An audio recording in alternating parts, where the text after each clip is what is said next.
Railway pre लेने से पहले कई बार डेट को रिवाइज करती है, लेकिन उसको उसी डेट को लेके चलना चाहिए जो सामने है। ऐसा नहीं कि अच्छा अभी छोड़ देते हैं, अभी तो और भी डेट पीछे जाएगा, इसको बिल्कुल ही नहीं लेके चलना चाहिए उसको। रेलवे के सभी वैकेंसी में जैसे मैंने देखा है कि साइंस का वेटेज ज़्यादा होता है, तो साइंस का स्पीडी को पूरा हम लोग चार्ट गए थे। फिर लूसेंट से पढ़े थे। उसके बाद एनसीईआरटी भी इम्पोर्टेंट है। रेलवे हमेशा न्यू टाइप के क्वेश्चन को क्रिएट करती है और वो क्रिएट करती है एनसीईआरटी की बुक से ही।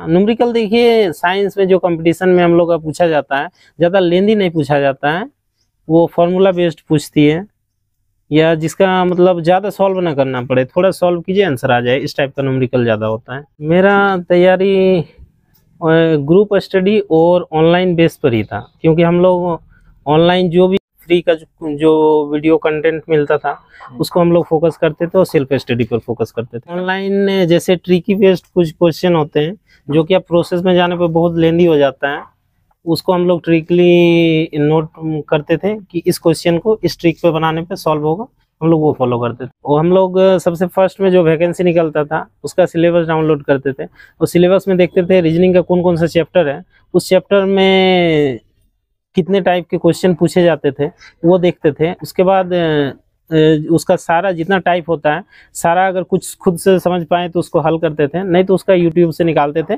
कि इस टाइप के क्वेश्चन को किस तरह से डील किया जाता है। जितना ज़्यादा से ज़्यादा आप सेट प्रैक्टिस करेंगे उतना ही ज़्यादा आपका टाइम मैनेजमेंट होगा। जितना ही मतलब सेट प्रैक्टिस करना जरूरी है, सेट मारने के बाद उसको एनालिसिस करना भी उतना ही जरूरी है। साइको जस्ट एक रीजनिंग ही है, लेकिन उसका रीजनिंग थोड़ा अलग टाइप का होता है। उसमें आपको 5 से 6 टाइप के बैटरी टेस्ट होते हैं और बैटरी टेस्ट का पर्टिकुलर आपका टाइम निश्चित होता है और उसमें बहुत ही कम समय में आपको ज़्यादा क्वेश्चन को डील करना होता है। अब उसमें मतलब आपको क्विक रिस्पॉन्स देना होता है। रेलवे का जॉब बुरा नहीं है, सैलरी के मामले में भी और काम के मामले में भी। हाँ, इसमें अगर कोई सोच रहा है कि क्रैक कर लेंगे उसके बाद इसमें आराम ही आराम है, तो ऐसा कुछ नहीं है। रेलवे काम करने का पैसा देती है। फ्रेंड्स, यदि आप किसी भी कम्पिटिटिव एग्जाम की प्रिपरेशन कर रहे हैं तो उस एग्जाम को क्रैक करने में मॉक टेस्ट और प्रीवियस ईयर क्वेश्चंस का बहुत इंपॉर्टेंट रोल होता है।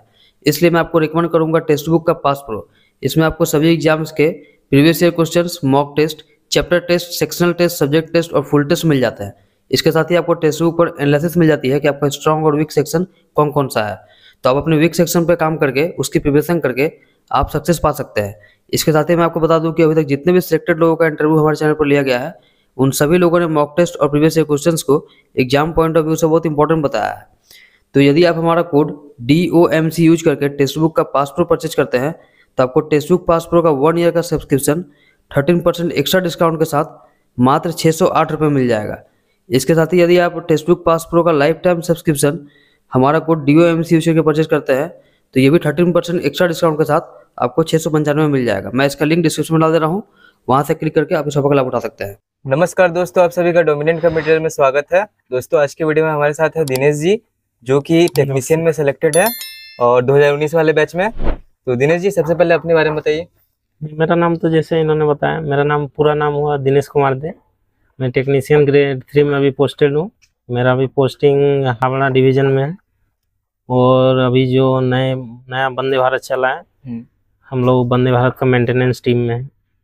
तो जैसा आपने जो रेलवे की नौकरी ली है, तो आपने रेलवे को ही पहले चुना था या फिर कहीं और पे थे, या फिर रेलवे पे आपके प्रति रुझान कैसा है? हम लोग जिस वक्त मतलब पूरा अपना फोकस किए थे उस वक्त रेलवे का ही बड़ा वैकेंसी आया हुआ था, इसलिए हम लोग पूरा रेलवे को ही समर्पित कर दिए थे। सारा फोकस रेलवे के सिलेबस पर ही था। अपने एजुकेशनल क्वालिफिकेशन के बारे में बताइए। हमने तो मैट्रिक किया, उसके बाद इंटर मैंने कॉमर्स से किया। उसके बाद फिर मुझे था ALP बनना, उस वक्त मतलब बहुत खिंचाव ALP की तरफ था, इसीलिए मैंने ITI किया ALP बनने के लिए, असिस्टेंट लोको पायलट का जो पोस्ट होता है। उसके बाद जब मैंने फॉर्म फिलअप किया तो उसमें पता चला कि इसमें ALP के अलावा टेक्नीशियन का भी वैकेंसी है। तो फिर मैंने उसके बारे में और ज़्यादा पता किया, तो ALP का जो जॉब है उसमें पैसा ज़्यादा है, लेकिन वो उसमें आपका कोई टाइम टेबल नहीं रहता है। उसके बजाय सेम ग्रेड पे का जो टेक्नीशियन का वैकेंसी था वो मुझे ज़्यादा बेहतर लगा। और जैसा कि आपने तैयारी की, तो आपका मीडियम कौन सा था? हिंदी मीडियम से आपने तैयारी की या इंग्लिश मीडियम? नहीं, मेरा पूर्णतः हिंदी मीडियम ही था। और जैसा आपकी तैयारी ऑनलाइन थी या ऑफलाइन? मेरा तैयारी ग्रुप स्टडी और ऑनलाइन बेस पर ही था, क्योंकि हम लोग ऑनलाइन जो भी फ्री का जो वीडियो कंटेंट मिलता था उसको हम लोग फोकस करते थे और सेल्फ स्टडी पर फोकस करते थे। अब दिनेश जी से जानेंगे अलग अलग सब्जेक्ट की अलग अलग स्ट्रेटेजी। सबसे पहले मैथ के बारे में बताइए, मैथ आपने कहाँ से पढ़ा? मैथ बेसिकली बहुत बच्चों का वीक सेक्शन होता है, बहुत बच्चे को अच्छा भी होता है, लेकिन उसको कैसे तैयारी करे जो एकदम वीक है वो? आपने कहाँ से पढ़ा था? हम लोगों ने ऑनलाइन ही तैयारी किया था और ग्रुप स्टडी किया था। जो भी क्वेश्चन के सवाल में फंसते थे हम लोग मिलके ग्रुप में ही उसका हल निकालते थे। बेसिकली आपने कौन सा बुक फॉलो किया था मैथ्स के लिए? हमने RS अग्रवाल बनाया था और राकेश यादव की जो आते हैं ऑफलाइन बुक वो। हाँ, और ऑनलाइन भी क्लास किया? ऑनलाइन जैसे ट्रिकी बेस्ड कुछ क्वेश्चन होते हैं जो कि आप प्रोसेस में जाने पर बहुत लेंदी हो जाता है, उसको हम लोग ट्रिकली नोट करते थे कि इस क्वेश्चन को इस ट्रिक पे बनाने पे सॉल्व होगा, हम लोग वो फॉलो करते थे। जैसे कोई बच्चा एकदम बेसिक से कुछ नहीं जानता है तो वो बेसिक के लिए क्या करे? मैथ्स के लिए एकदम वो मैथ अभी तक नहीं पढ़ा, उसको कौन सा फॉलो करना चाहिए? उसको RS अग्रवाल और राकेश यादव ये दोनों बुक से ही स्टार्ट करना चाहिए मेरे ख्याल से, क्योंकि राकेश यादव जो है आपको ट्रिकी बेस ज़्यादा आपको क्वेश्चन मिलेंगे उनका सॉल्व किया हुआ, और जो RS अग्रवाल है वो आपको थ्योरी बेस्ड एक एक प्रोसेस आपको बताएगा। और दोनों में लगभग जितने कंपटीशन के हमारे चैप्टर सारे चैप्टर आ जाते हैं। और जैसे कि मैथ्स में ट्रिक का कोई रोल है क्या? हाँ, ट्रिक का अभी के दौर में बहुत ज़्यादा रोल है, क्योंकि कुछ क्वेश्चन ऐसे हैं जिसको हम प्रोसेस में अगर जाते हैं तो उसको बहुत टाइम टेकन ज़्यादा होता है, लेकिन उसको ट्रिकी बेस से हम चंद सेकंड में उसको हम आंसर दे सकते हैं। मैथ्स में ऐसे कुछ चैप्टर जो आपको जब तैयारी करते उस टाइम हार्ड लगता हो? हमें तो एडवांस मैथ ही हार्ड लगते थे। एडवांस का कुछ चैप्टर बहुत ही कठिन था, लेकिन उसको हम लोग इग्नोर करके चलते थे कि ठीक है हम उस पोर्शन में वीक है, उससे हमको मार्क्स नहीं गेन करना है, दूसरे जो चैप्टर हैं जो मेरा अच्छा है उसको और बेहतर बनाते थे ताकि उसका एक भी क्वेश्चन ना छूटे। तो अगर किसी का एडवांस मैथ कमजोर है तो उसको कैसे करे, प्रैक्टिस करे, क्या करे? उसको बाकी जो मैथ्स के चैप्टर है उस पर फोकस करना चाहिए। और मैथ में एक दिन में बच्चा कितना समय दे? मैथ तो हम कह सकते हैं वो मैथ में किसका कितना पकड़ है उस पर डिपेंड करता है। अगर कोई भी वीक स्टूडेंट है मैथ के लिए तो उसको ज़्यादा समय देना होगा, और किसी का अच्छा है तो उसको फिर भी उसको रेगुलर रिवीजन के लिए 3 से 4 घंटा देना ही होगा, वो भी जब आपका वैकेंसी निकल चुका हो और एग्ज़ाम सामने हो। अब रीजनिंग के बारे में बताइए, रीजनिंग आपने कहाँ से पढ़ा था? रीजनिंग हम लोग सेल्फ स्टडी किए थे और यूट्यूब के वीडियो को ही फॉलो किए थे। और हम लोग सबसे फर्स्ट में जो वैकेंसी निकलता था उसका सिलेबस डाउनलोड करते थे और सिलेबस में देखते थे रीजनिंग का कौन कौन सा चैप्टर है, उस चैप्टर में कितने टाइप के क्वेश्चन पूछे जाते थे वो देखते थे। उसके बाद उसका सारा जितना टाइप होता है सारा अगर कुछ खुद से समझ पाए तो उसको हल करते थे, नहीं तो उसका यूट्यूब से निकालते थे कि इस टाइप के क्वेश्चन को किस तरह से डील किया जाता है। कहीं ना कहीं मतलब पैटर्न को देखना बहुत जरूरी है। हाँ, पैटर्न एकदम मोस्ट इम्पोर्टेंट। और रीजनिंग में कुछ ऐसे क्वेश्चंस जो प्रॉब्लम आपको आते हैं? जो कैलेंडर, जो कि उसमें हम लोग अक्सर फंस जाया करते थे। कैलेंडर के बहुत सारे क्वेश्चन होते हैं जिसमें सबको सॉल्व करना, सॉल्व मुझसे तो नहीं होता था। और रीजनिंग के लिए आप कोई बुक सजेस्ट करना चाहो या फिर ऑनलाइन क्लास तो, या फिर रीजनिंग को कोई बच्चा कैसे पढ़े? हम लोग रीजनिंग पर्टिकुलर किसी बुक से और किसी पर्टिकुलर चैनल से या पर्टिकुलर वेबसाइट से नहीं करते थे, जिसमें अच्छा लगता था हम लोग उसमें वो क्वेश्चन देख के उसको नोट डाउन करके उसी प्रोसेस को कंटिन्यू करते थे। अब जीएस के बारे में बताइए, जीएस भी पूछा जाता है हाँ, रेलवे में। जीएस के लिए तो हम लोग का जो टेक्नीशियन वाला वैकेंसी था उसमें साइंस का, और रेलवे के सभी वैकेंसी में जैसे मैंने देखा है कि साइंस का वेटेज ज़्यादा होता है, तो साइंस का स्पीडी को पूरा हम लोग चार्ट गए थे। फिर लूसेंट से पढ़े थे। उसके बाद एनसीईआरटी भी इम्पोर्टेंट है। रेलवे हमेशा न्यू टाइप के क्वेश्चन को क्रिएट करती है और वो क्रिएट करती है एनसीईआरटी की बुक से ही। और न्यूमेरिकल का क्या रोल है साइंस में? न्यूमेरिकल का वेटेज अच्छा ही था। न्यूमेरिकल देखिए साइंस में जो कंपटीशन में हम लोग का पूछा जाता है ज़्यादा लेंदी नहीं पूछा जाता है, वो फॉर्मूला बेस्ड पूछती है, या जिसका मतलब ज़्यादा सॉल्व ना करना पड़े, थोड़ा सॉल्व कीजिए आंसर आ जाए, इस टाइप का न्यूमेरिकल ज़्यादा होता है। और करंट अफेयर के लिए बताइए। करंट अफेयर का हम लोग तो रेलवे में ज़्यादा क्वेश्चन नहीं देता था, इसलिए उस पर ज़्यादा फोकस नहीं करते थे। हाँ, लेकिन फिर भी जैसे एनटीपीसी आई उसमें करंट, हाँ एनटीपीसी में करंट अफेयर है। तो करंट अफेयर को कहाँ से करे बच्चे? करंट अफेयर का हम लोग कोई स्पीड मैगजीन वगैरह? हाँ, मैगजीन जो आता है उससे करना चाहिए।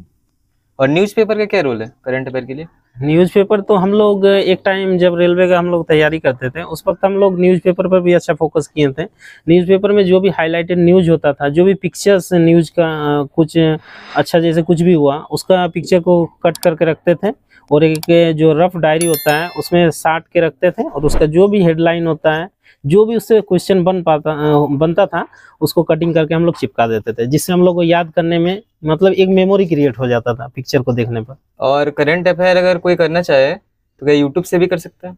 हाँ, बिल्कुल कर सकता है। वो पर्टिकुलर किसी चैनल को फॉलो करके कर सकता है, या उसको डेली बेसिस पर देखना वो कर सकता है, मंथली बेसिस पर कर सकता है। इम्पोर्टेंट जो एग्जाम के टाइम पर कुछ 4-5 घंटे का आता है उसको फॉलो कर सकता है। करंट अफेयर में कितने पीछे तक का पूछा जाता है? पीछे रेलवे ज़्यादा पीछे तक का नहीं पूछती है, वो 1 साल के अंदर वाला पर ज़्यादा फोकस करती है। इक्का दुक्का क्वेश्चन अगर मिल गया तो आपको 3-4 ही ऐसा मिलेगा, बाकी वो 1 साल के अंदर का ही ज़्यादा पूछती है। आपका ट्रेड कौन सा था? मेरा इलेक्ट्रिकल ट्रेड था। बहुत सारे बच्चों ने जैसे एएलपी का भी फॉर्म भरा है, तो उन लोगों का 75 मार्क्स का पूछा जाता है ट्रेड पेपर से। तो ट्रेड पेपर का आपने कैसे किया था? ट्रेड पेपर का तो हम लोग उसको उस वक्त हम लोग का प्लेटफॉर्म रुकमनी का बुक आया था, उसमें जितना भी चैप्टर आईटीआई इलेक्ट्रिकल से रिलेटेड है सारा दिया हुआ था, और सारा चैप्टर को हमने कवर किया था उसमें। और जिस भी चैप्टर में हम लोग फंसते थे यूट्यूब वीडियो निकालते थे उसमें, जिसमें मतलब पर्टिकुलर चैप्टर को अच्छे से विस्तार से समझाया गया था उसको फॉलो करते थे। और जैसे ट्रेड पेपर में ट्रेड से आप लोग जैसे इलेक्ट्रिकल करते हैं तो उनके बुक से भी कुछ मिलता है क्या? इलेक्ट्रिकल बुक से? हाँ, हाँ, उसे ट्रेड पेपर पूरा तो उसी बुक से क्वेश्चन आता है। उसको अगर कोई अच्छे से पढ़े तो? उसको अच्छे से पढ़ना भी पड़ेगा। उसको सारे चैप्टर को तो कई बार मतलब रिवीजन कंटिन्यू, जब तक आप एग्जाम दे नहीं देते हैं तब तक रिवीजन करना पड़ेगा। उस ट्रेड पेपर का सबसे अच्छा प्रैक्टिस होता है, आपको प्रैक्टिस बुक प्रैक्टिस सेट मानना होगा, और आप किसी पर्टिकुलर एक प्रैक्टिस सेट पर डिपेंड नहीं रह सकते हैं। आपको जहाँ से मिले जितना ज़्यादा से ज़्यादा प्रैक्टिस सेट हो वो मानना चाहिए। अलग अलग मतलब जो भी मतलब कंपनी का बुक प्रैक्टिस सेट निकालता है उसको मानना चाहिए। प्रीवियस ईयर क्वेश्चन का एग्जाम में क्या रोल है? प्रीवियस ईयर आपको दिखाता है कि किस टाइप का आपका क्वेश्चन पूछा था, उसको आप ध्यान में रख सकते हैं कि इस टाइप के क्वेश्चन पे हम फोकस करेंगे। जैसे मॉक टेस्ट की बात की आप, तो मॉक टेस्ट का एग्जाम में कहीं ना कहीं बहुत अहम रोल होता है। तो मॉक टेस्ट के लिए आपने कहाँ से दिया था? हम लोग जो ऑफलाइन आता है बुक अलग अलग कंपनी का, वो उसको हम लोग मारे थे। हम लोग कम से कम 8 से 10 मॉक टेस्ट का ट्रेड के लिए मारे थे, क्योंकि हम लोग को उस वक्त सबसे ज़्यादा ट्रेड ही लग रहा था। और ऐसा मतलब था कि अगर ट्रेड कोई क्वालिफाई नहीं करता है, उसका जो मिनिमम कटअप रखा गया था वो पार नहीं करता है, तो पूरा डिसक्वालीफाई हो जाएगा। मॉक टेस्ट ऑनलाइन भी आपने कोई दिया था क्या? ऑनलाइन में टेक्स्ट बुक का भी हमने दिया था, और उससे भी अच्छा क्वेश्चन मिलता है। ऑनलाइन टेक्स्ट बुक भी मानना चाहिए बच्चों को। और एग्जाम में जैसे टाइम मैनेजमेंट को कैसे करते? टेस्ट मतलब सेट मारने से क्या होता है? एग्जाम में टाइम मैनेजमेंट का कुछ रिकवर होता है? हाँ, आइडिया होता है? जितना ज़्यादा से ज़्यादा आप सेट प्रैक्टिस करेंगे उतना ही ज़्यादा आपका टाइम मैनेजमेंट होगा। जैसे कोई बच्चा मान लीजिए 30 मार्क्स का वो सेट को ही मारा है सिर्फ मैथ्स का, और उसका 30 मार्क्स में 12 सही हो रहे हैं, बाकी गलत हो जा रहे थे, वो क्या करे? टेस्ट मारना छोड़ दे? उसको सेट कंटिन्यू रखना चाहिए, और जिस क्वेश्चन को वो ज़्यादा गलत कर रहा है उस चैप्टर पर उससे जाके उसको पूरे चैप्टर को बनाना चाहिए, तब से उसका धीरे धीरे वो बढ़ने लगेगा मार्क्स। मतलब कहीं ना कहीं एनालिसिस बहुत जरूरी है। हाँ, एनालिसिस बहुत जरूरी है। जितना ही मतलब सेट प्रैक्टिस करना जरूरी है, सेट मारने के बाद उसको एनालिसिस करना भी उतना ही जरूरी है। एक दिन में कितने सेट्स करने चाहिए पूरा फुल? जैसे आपका एक अगर ट्रेड पेपर कर रहे हैं तो एक आप मेरिट वाला जो पेपर है उसको कीजिए। हर दिन मतलब हर पेपर का एक एक टेस्ट मारना चाहिए। आपने कोई रूटीन फॉलो किया था क्या? रूटीन क्या, हम लोगों ने पूरा दिन उसमें, जब एग्जाम करीब आ गया था, जब हम लोगों ने मतलब CBT 1 पास कर लिया था, तब पूरा दिन हम लोग दे देते थे। मतलब 10 से 12 घंटा हम लोग उसमें दे देते थे। बहुत सारे बच्चे अभी NTPC की वैकेंसी को फिल किए हैं, फिर आपका ALP फिल किए हैं, फिर ग्रुप डी भी आने वाली है। तो जो बच्चे तैयारी कर रहे हैं उनके लिए आप क्या कहना चाहेंगे? उनको कैसे तैयारी करनी चाहिए? मतलब कितना टाइम देना चाहिए एक दिन में? उसको अभी मिनिमम फिर भी 6 से 8 घंटा उसको देना चाहिए। 6 से 8 घंटे? हाँ। और बहुत सारे बच्चे ऐसा होता है कि घर में व्यस्त रहते हैं या फिर कुछ काम वगैरह के लिए नहीं पढ़ पाते हैं, तो उसको एक दिन उसका मिस हो जाता है, तो उसको मैनेज कैसे करे वो? जैसे एक दिन मैनेज किया तो दूसरे दिन उसको कम से कम, जैसे आज वो टाइम नहीं दे पाया बिल्कुल ही, तो उसको कम से कम कल 2 घंटा एक्स्ट्रा टाइम देना चाहिए। और साइको की तैयारी आपने कहाँ से की थी? साइको के लिए हम पटना गए थे, पटना में तैयारी किए थे 1 महीने का। बहुत सारे लोगों के लिए साइको बहुत बड़ा हाइप होता है, वो डर जाते हैं। ऐसा कुछ नहीं है, साइको जस्ट एक रीजनिंग ही है, लेकिन उसका रीजनिंग थोड़ा अलग टाइप का होता है। उसमें आपको 5 से 6 टाइप के बैटरी टेस्ट होते हैं, और बैटरी टेस्ट का पर्टिकुलर आपका टाइम निश्चित होता है, और उसमें बहुत ही कम समय में आपको ज़्यादा क्वेश्चन को डील करना होता है। अब उसमें मतलब आपको क्विक रिस्पॉन्स देना होता है, बस यही है साइको टेस्ट, एक रीजनिंग ही है। मतलब रीजनिंग टाइप का ये, मतलब प्रेजेंस ऑफ माइंड चाहिए उसमें। हाँ, प्रेजेंस ऑफ माइंड चाहिए। और वो दूसरे टाइप का रीजनिंग इसलिए है, वो उसका जो ये आम रीजनिंग से थोड़ा अलग है। बहुत सारे बच्चों का कमेंट्स रहता है वीडियो में, वो लोग बोलते हैं कि हमको मैथ से बहुत डर लगता है, तो मैथ के लिए क्या करें? बोलते हैं कि यूट्यूब से क्या मैथ पढ़ने से हो जाएगा? यूट्यूब से उसको वैकेंसी में जो जो चैप्टर सिलेबस में पूछा गया है, उसको सब चैप्टर को पहले एक बार बनाए, एक बार से नहीं हो रहा है 2 बार बनाए, उसको जितना ज़्यादा से ज़्यादा प्रैक्टिस करेगा वो अपने आप होता चला जाएगा। और जो क्वेश्चन उससे बिल्कुल ही नहीं हो पा रहा है, उसको यूट्यूब पर जाना चाहिए, नए ट्रिक से उसको सॉल्व करना चाहिए। और एग्जाम टाइम्स जब जाते हैं, तैयारी तो बहुत अच्छी रहती है, लेकिन वहाँ कुछ प्रेशर की वजह से जो आता है क्वेश्चन उसको भी भूल जाते हैं। हाँ, ये तो सबके साथ होता है। प्रेशर को कैसे? ये जैसे आप सेट प्रैक्टिस करेंगे, उस वक्त जितना आप सेट प्रैक्टिस किए हैं, जिस तरह से आप नॉर्मल रह के घर पे प्रैक्टिस किए हैं, वैसा ही माहौल आपको अपने अंदर में मतलब बनाना होगा कि जस्ट हम घर पे बैठ के सेट मार रहे हैं। एक मोटिवेशन के लिए अपनी अप्रोक्सीमेट सैलरी बताइए। देखिए, रेलवे सैलरी के अलावा भी बहुत सारे अलाउंस देते हैं, जिसमें वो सैलरी बहुत ज़्यादा इंक्रीज कर जाता है। और उसमें रेलवे के सभी जितने भी वैकेंसी हैं, जितने भी पोस्ट हैं, सब में प्रमोशन बहुत अच्छा है। 2 साल पे, 3 साल पे, 4 साल पे आप प्रमोट होते जाइएगा। तो इसलिए रेलवे का जॉब बुरा नहीं है, सैलरी के मामले में भी और काम के मामले में भी। हाँ, इसमें अगर कोई सोच रहा है कि क्रैक कर लेंगे उसके बाद इसमें आराम ही आराम है, तो ऐसा कुछ नहीं है। रेलवे काम करने का पैसा देती है। आप अभी और भी कोई एग्जाम्स की तैयारी कर रहे हैं? अभी तो टाइम नहीं दे पा रहे हैं। डिपार्टमेंटल कोई? डिपार्टमेंटल भी अभी हम लोगों को कुछ मिला नहीं है, क्योंकि अभी हम लोग का ज्वाइनिंग किए हुए 2 साल हुए हैं। उसमें ट्रेनिंग में ही हम लोग का 6 महीने का ट्रेनिंग होता है, लेकिन डिपार्टमेंट उसको जितना सभी का 3 महीना 4 महीना डिले कर ही देती है। चूँकि हम लोग का जो नया वंदे भारत चला था उसमें पोस्टिंग था, इसलिए हम लोग का ट्रेनिंग ही खत्म होने में लगभग 9 से 10 महीने बीत गए। उसके बाद जब पोस्टिंग हुआ, पोस्टिंग होने के बाद भी जब परमानेंट पोस्टिंग होता है ट्रेनिंग खत्म होने के बाद, तभी आप डिपार्टमेंटल एग्जाम दे सकते हैं।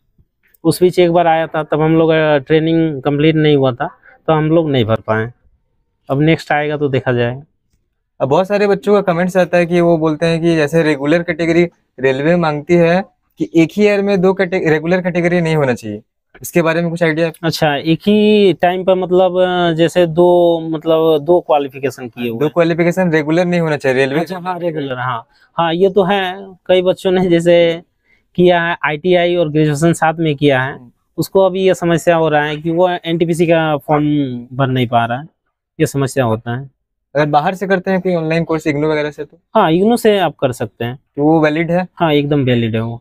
जैसे ज्वाइनिंग में आपको ट्रेनिंग के समय पर टेक्नीशियन जो ग्रेड 3 में ज्वाइनिंग करेगा उसको 30 के आसपास मिलेगा, वो काट कूट के सारा का चीज़। उसके बाद जैसे ही आपका परमानेंट पोस्टिंग होता है, उसके बाद आपका रेलवे का जितना भी अलाउंस है वो मिलने लगेगा। और रेलवे की सैलरी आपका पर्टिकुलर आप किस डिपार्टमेंट पे हैं उस पर डिपेंड करता है। किसी डिपार्टमेंट में बहुत सारे अलाउंस है, तो किसी डिपार्टमेंट में अलाउंस कम है, तो उसमें आपका सैलरी घट जाता है। जैसे हम लोग ACTL में हैं, ACTL में OT बहुत ज़्यादा बनता है, तो इसमें आपको टाइम भी ज़्यादा देना होता है। और जो गाड़ी जहाँ से खुलती है और फिर जहाँ जाना होता है गाड़ी वहाँ जाती है, उसके बाद रिटर्न अपने बेस जो होता है बेस पे लौट के आती है। उसमें आपको जैसे कोई गाड़ी हुआ 2 दिन का, ठीक है, कोई दिल्ली जा रही है हावड़ा से, 2 दिन की गाड़ी है, 2 दिन जाना और 2 दिन आना, उस वक्त पूरा टाइम ही उसका ड्यूटी काउंट हो रहा है। उसमें आपका 8 घंटा का कैलकुलेशन पर डे माइनस करने के बाद जो भी टाइम हो रहा है वो OT में चला जा रहा है, तो इसमें उसका OT अलाउंस बहुत ज़्यादा बढ़ जाता है। तो उन लोग का सैलरी किसी का अगर ग्रेड 3 में भी है और उसका पोस्टिंग हो चुका है तो 1 लाख पार कर जाता है। जैसे एग्जाम डेट भी आ चुकी है अभी, रेलवेज की, लोको पायलट का भी आ चुका है, टेक्नीशियन का भी आ चुका है दिसंबर में, एनटीपीसी की होगी जनवरी फरवरी में या फिर मार्च में। तो बच्चे कैसे सीरियस होकर पढ़े, थोड़ा मोटिवेशन के लिए बता दीजिए। बच्चों को तो सिलेबस एकदम जब वो तैयारी कर रहे हैं, जिस भी चीज़ की तैयारी कर रहे हैं उसको सिलेबस माइंड में होना चाहिए, क्या क्या पूछा जा रहा है। और आजकल जो ऑनलाइन टेस्ट सीरीज है उसको ज्वाइन करना चाहिए। जैसे टेस्ट बुक भी हम लोग के टाइम पर तो उतना बेहतर नहीं था, लेकिन अभी बहुत अच्छा हो गया है। टेस्ट बुक भी अच्छा अच्छा क्वेश्चन दे रहा है, एक लेवल उसका भी अच्छा हो गया है, तो उसको टेक्स्ट बुक से भी कंटिन्यू और टेस्ट प्रैक्टिस करना चाहिए। तो दोस्तों आपने देखा दिनेश जी का इंटरव्यू, जो कि एक रेलवे के सिलेक्टेड कैंडिडेट है। आई होप आप लोगों को इस वीडियो में बहुत कुछ इससे जानने को मिला होगा, और तो इनका बहुत बहुत धन्यवाद दिनेश जी। और आप लोग अगर चैनल पे न्यू आए हैं तो चैनल को सब्सक्राइब कर दे, ताकि आप लोगों को इसी तरह की वीडियो मिलती रहे। धन्यवाद।